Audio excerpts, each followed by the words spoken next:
손문은 손자라고도 불리우며 춘추시대 최고의 명장이었고 고대 동양 군사 전략의 최고봉이자 당대 최고의 책략가였다.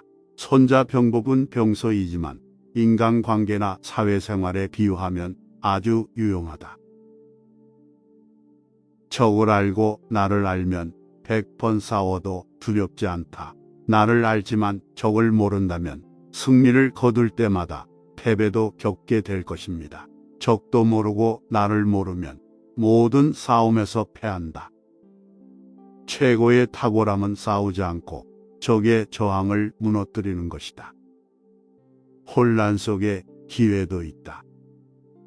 승자는 먼저 이기고 나서 싸우고 패자는 먼저 싸우고 나서 이기고자 한다. 당신의 적이 모든 지점에서 안전하다면 그를 대비하십시오. 그가 우월한 힘을 가지고 있다면 그를 피하십시오. 상대가 변덕스럽다면 그를 짜증나게 하십시오. 그가 거만해질 수 있도록 약한 척 하십시오. 그가 편히 쉬고 있다면 쉬지 마십시오. 장기전으로 이득을 본 국가는 없다. 내 부하들을 내 사랑하는 아들처럼 대하라. 그러면 그들이 너를 따라 가장 깊은 골짜기로 들어갈 것이다.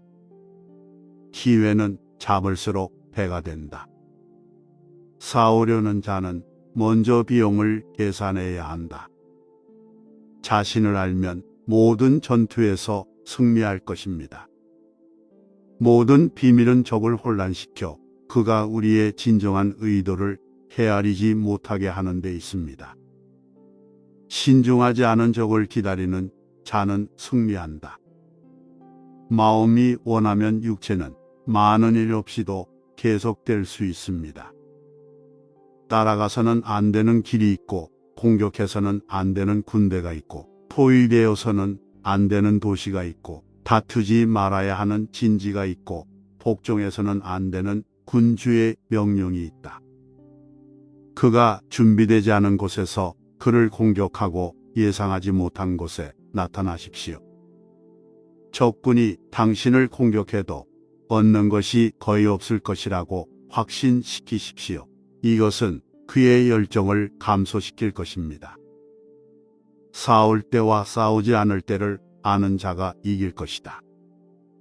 패배로부터 우리 자신을 지키는 것은 우리 손에 달려 있지만 적을 물리칠 기회는 적 자신이 마련해 준다. 적과 자신이 모두 무지하다면 반드시 위험에 처할 것입니다. 친구를 사랑하는 것은 쉽지만 때때로 배우기 가장 어려운 교훈은 적을 사랑하는 것입니다. 자신을 준비하고 준비하지 않은 적을 잡으려고 기다리는 자가 승리할 것이다. 적이 없는 곳에 있으십시오. 상대방이 소중히 여기는 것을 잡는 것부터 시작하십시오. 그러면 그가 당신의 뜻에 따를 것입니다. 적을 움직이게 하는데 능숙한 사람은 그가 순응해야 하는 상황을 만들어서 움직입니다. 그들은 그가 확실히 가져갈 무언가로 그를 유혹하고 표면상의 이익에 미끼로 힘차게 그를 기다립니다. 당신의 성향을 숨기십시오. 그러면 당신의 상태가 비밀로 유지되어 승리로 이어질 것입니다.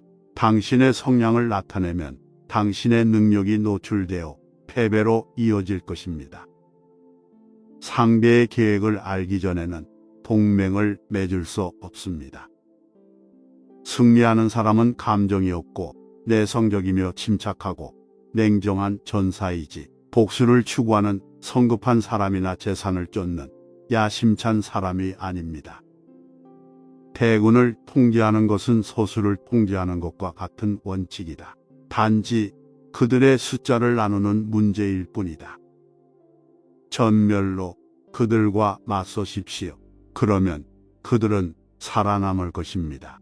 그들을 치명적인 상황에 빠뜨리면 그들은 살아날 것입니다. 사람들이 위험에 처했을 때 승리를 위해 노력할 수 있습니다. 일반 군인이 너무 강하고 장교가 너무 약하면 결과는 불복종입니다. 위험에는 버팀목 효과가 있습니다. 산과 숲, 함정과 낭떠러지, 늪과 늪등 나라의 모습을 잘 알지 못한다면 우리는 군대를 이끌고 행군하기에 적합하지 않습니다. 당신이 마땅한 사람을 승진시키고 보상할 기회를 잡지 않는다면 당신의 부하들은 당신의 명령을 수행하지 않을 것이며 재앙이 뒤따를 것입니다. 기회주의적 관계는 일정하게 유지될 수 없습니다. 귀한 사람을 아는 사람은 멀리 있어도 따뜻할 때 꽃을 피우지 않고 추울 때에도 잎사귀를 바꾸지 않고 사계절 내내 시들지 않고 용이함과 위험을 겪으면서 점점 안정된다. 전쟁의 기술은 국가에 매우 중요합니다. 그것은 삶과 죽음의 문제, 안정과 파멸의 길입니다. 그러므로 그것은 결코 소홀히 할 수 없는 탐구의 주제이다. 위대한 군인의 특징 중 하나는 그가 자신의 조건에 따라 싸우거나 전혀 싸우지 않는다는 것입니다. 작은 힘으로도 훌륭한 결과를 얻을 수 있습니다. 바르면 살아남습니다. 바르지 않으면 길을 잃습니다. 명예를 탐하지 않고 전진하고 치욕을 두려워하지 않고 후퇴하며 오로지 나라를 지키고 군주를 위해 봉사하는 것만 생각하는 장군은 나라의 보석이다. 쉬울 때 어려운 일을 계획하고 작은 일에서 위대한 일을 하십시오. 무질서는 질서에서, 두려움은 용기에서, 약함은 강함에서 온다.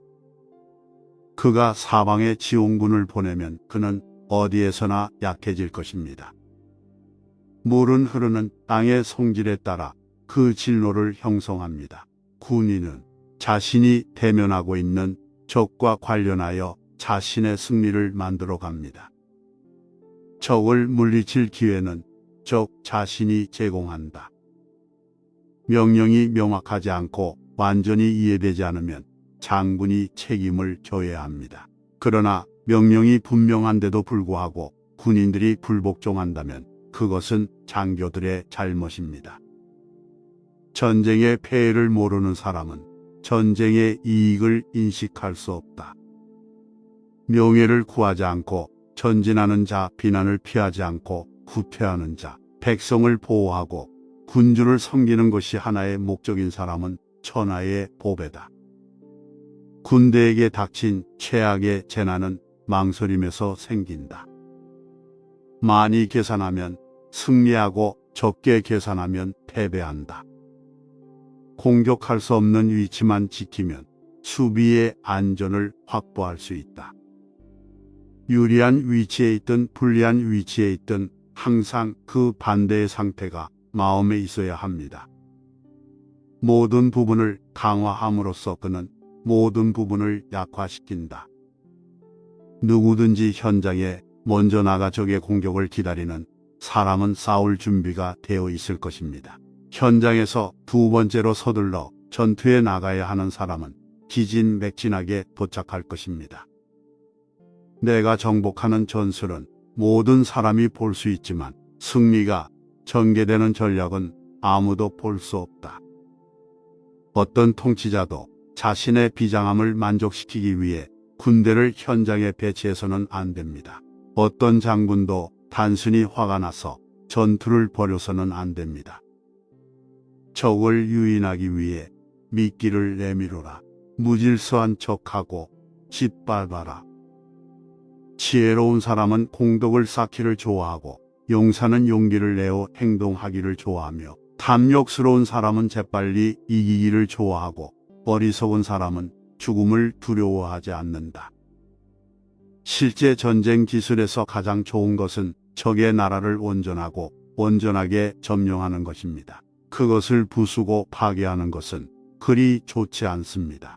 마찬가지로 군대를 파괴하는 것보다 군대 전체를 탈환하는 것이 그들을 파괴하는 것보다 연대, 파견대 또는 중대 전체를 점령하는 것이 더 낫습니다. 방어되지 않은 곳만 공격하면 공격에 성공할 수 있다. 당신에게 한 번의 승리를 안겨준 전술을 반복하지 말고 당신의 방법을 무한히 다양한 상황에 따라 조절하십시오. 전쟁이 반복되는 곳에서는 백성이 약해집니다. 그들이 반복적으로 승리하면 통치자는 거만해집니다. 교만한 통치자는 연약한 백성을 다스리게 하십시오. 그로 인해 망하지 않는 나라는 드뭅니다. 오늘도 영상 시청해 주셔서 감사합니다. 구독, 좋아요, 알림 설정은 제작에 큰 힘이 됩니다.